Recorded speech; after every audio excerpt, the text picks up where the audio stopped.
procès du putsch manqué de 2015 au Burkina Faso, le général Gilbert Diendéré nie être le cerveau des faits.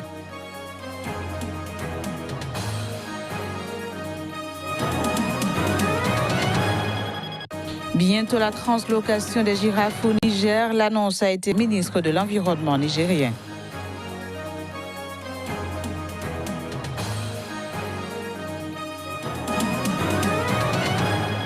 Puis, mouvement des Gilets jaunes en France, Marine Le Pen réaffirme son soutien à leur égard et fustige le gouvernement français.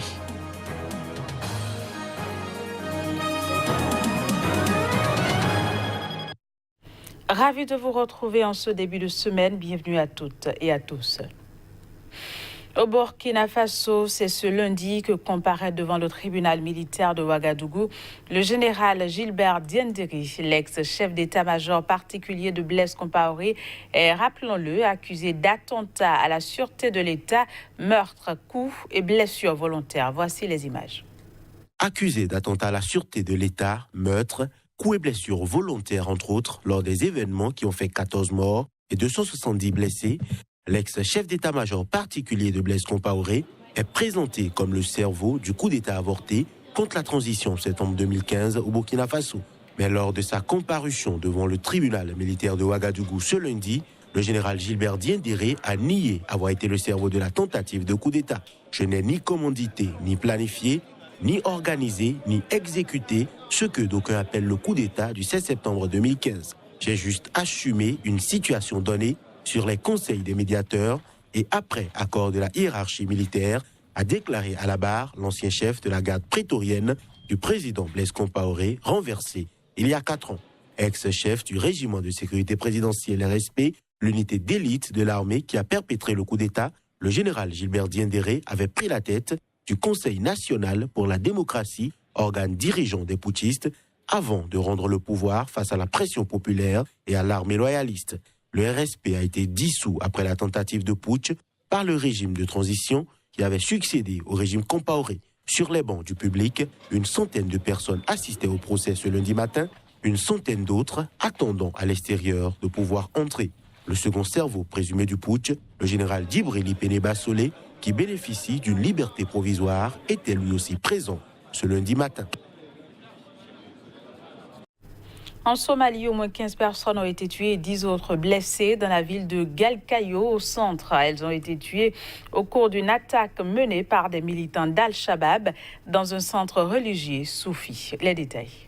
Plusieurs personnes ont été tuées et 10 blessées ce lundi dans l'attaque d'un lieu de culte soufi par des islamistes radicaux Shebab à Galkayo, dans le sud de la Somalie. L'attaque qui a eu lieu à l'aube a été menée par 4 hommes armés qui ont d'abord fait exploser un véhicule piégé. Ce matin, un attentat suicide à la voiture piégée a eu lieu ici, ciblant des civils. Les assaillants d'Al-Shabaab ont attaqué ce centre religieux vers 6 h du matin, heure locale, et nous avons mis fin à l'opération à 8h30. Abdi Weli Ali Elmi, chef d'une secte soufie comptant des centaines de membres, fait partie des victimes de cette attaque. Ce leader religieux était controversé car il accompagnait les prières de musique, une pratique que certains considèrent comme contraire à l'islam. Il avait aussi été accusé d'avoir insulté le prophète Mahomet, ce qu'il avait nié. Les insurgés Shebab affiliés à Al-Qaïda ont revendiqué l'attaque, expliquant avoir ciblé Abdi Weli Ali Elmi parce qu'il avait prétendu être un prophète. Au Togo, la CENI a enregistré les candidatures dans le cadre des législatives du 20 décembre prochain, excepté celles des 14 partis de la coalition, principale protagoniste dans la crise sociopolitique que traverse le pays depuis le 19 août 2017. Cette attitude des responsables de cette classe de l'opposition qui a appelé au boycott de ces élections suscite des commentaires. Pour certains, la crise togolaise prend l'allure d'enracinement et pour d'autres, cette coalition doit assumer son choix de boycott et laisser le peuple aller aux réformes constitutionnelles et institutionnelles. Suivons plutôt. Vous savez, c'est vraiment dommage que ces comportements antipatriotiques, je le dis, sont des comportements antipatriotiques qu'on observe de la part de nos compatriotes de la C14 qui ont posé certes des revendications liées aux réformes que nous partageons tous et que le gouvernement est en train de s'être engagé à réaliser. C'est dommage qu'on en soit tout le temps à faire du dilatoire et à vouloir créer du blocage dans le pays. Dans tous les cas, l'État prendra ses responsabilités pour garantir la paix et la sécurité dans notre cher pays. L'opposition est plurielle. Nous avons une centaine de partis politiques. Aujourd'hui, il y a 12 partis politiques qui participent à cette élection, qui sera vraiment une compétition très sérieuse parce qu'aujourd'hui, nous avons des partis qui participent, qui sont en réalité des forces de proposition dans l'intérêt des populations. Donc nous avons fort à faire au niveau du parti au pouvoir pour gagner parce que nous n'avons pas en compétition des partis qui n'ont que des slogans comme proposition aux populations. La C14 a choisi de se retirer de la compétition, ou du moins a eu peur de la compétition, c'est normal. Et les autres partis vont compétir et on aura une nouvelle Assemblée nationale. Les opposants ont l'occasion, à travers le rapport de l'ESPER, de faire des propositions dans le cadre des discussions au sein de la commission des lois. Mais malheureusement, ils ont boycotté les discussions et c'est dommage. Le nouvel archevêque de Kinshasa, Monseigneur Ridolin Ambongo, a enjoint dimanche les Congolais à ne pas céder aux provocations d'ici aux élections prévues le 23 décembre prochain. C'était devant des milliers de fidèles réunis pour une messe en plein air. Le nouvel archevêque a lancé un appel à l'unité et à l'esprit de collaboration sans aucune discrimination de province, d'ethnie, d'opinion politique, de conditions sociales et économiques. Il succède ainsi au cardinal Laurent Monsengo en cette période préélectorale qui pourrait être tendue en RD Congo, suivant un extrait de ses propos. C'est dans cet esprit d'unité et de communion que je lance un vibrant appel à la conscience patriotique de notre peuple à ne pas céder à la provocation et à la violence, surtout verbale, pendant cette période de campagne électorale. Une différence d'opinion politique ou de conviction religieuse ne fait pas de l'autre un ennemi à dénigrer ou à abattre.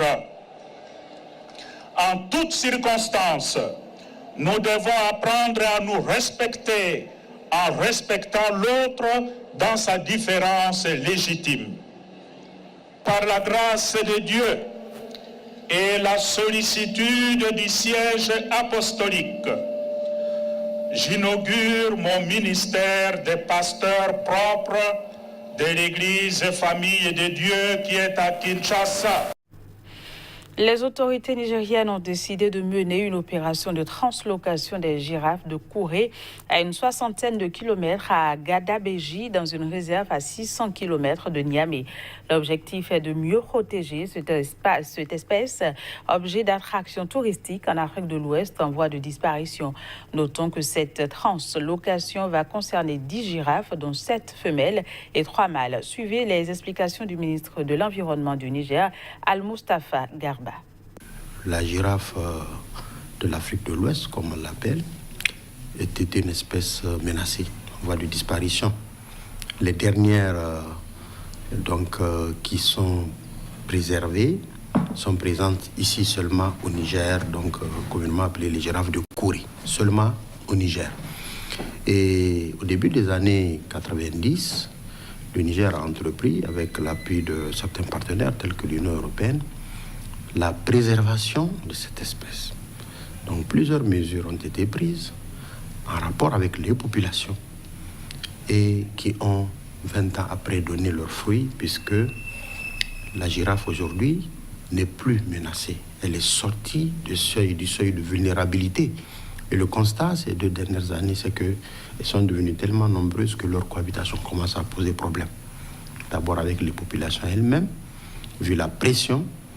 Elles commencent à errer dans les champs, à détruire les récoltes, à s'attaquer même à des greniers. Et elle commence à s'aventurer très loin. On a recensé cette année certains individus qui sont allés jusqu'aux confins de la frontière avec le Mali. Et comme vous savez, on les suit, ils sont suivis. Il y a beaucoup d'individus qui ont disparu comme ça, certainement qu'ils ont fait l'objet de braconnage. Et ils sont sortis de l'ère de contrôle du système de préservation. Donc, l'idée d'une translocation est née pour mieux protéger cette espèce. Le choix s'est porté sur Gadebéji, un peu dans l'intérieur du pays, afin de leur donner un peu plus d'espace d'évolution. L'objectif de toute conservation d'espèces, c'est justement arriver à pouvoir remettre l'espèce en question dans son environnement ancien. Et c'est ce que nous sommes en train de faire. Et Gadebéji, d'autre part, est une réserve naturelle qui est protégée par la loi, par les textes, qui dispose d'une unité de protection au sein de la réserve elle-même. Et donc les conditions sont réunies pour que l'espèce puisse être donc réintroduite dans son terroir ancien et bénéficier des conditions d'une évolution normale. Les associations et regroupements du Bénin ont enregistré en leur sein un nouveau-né. Il s'agit du Conseil national pour l'emploi des jeunes. Il a été lancé samedi dernier au Kodiam à Cotonou, la capitale économique béninoise. Plus de précisions avec Parfait Boko. Il est le coordonnateur du Conseil national pour l'emploi des jeunes. On l'écoute.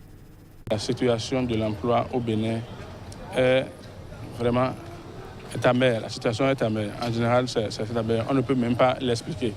Et c'est ça d'ailleurs qui nous a poussé à nous retrouver dans un creuset. Puisque au départ, le nom c'était Fédération nationale des diplômés sans emploi du Bénin. Et on a exigé que ceux-là qui doivent faire partie de cette fédération aient au minimum le diplôme du bac. Mais chemin faisant, certains amis nous ont appelés. Ceux-là qui n'ont pas le bac, qui ont le BPC, le CAP et d'autres diplômes professionnels, qui ont dit mais qu'eux aussi ils ont droit à l'emploi. Donc ils veulent quand même faire partie de cette fédération.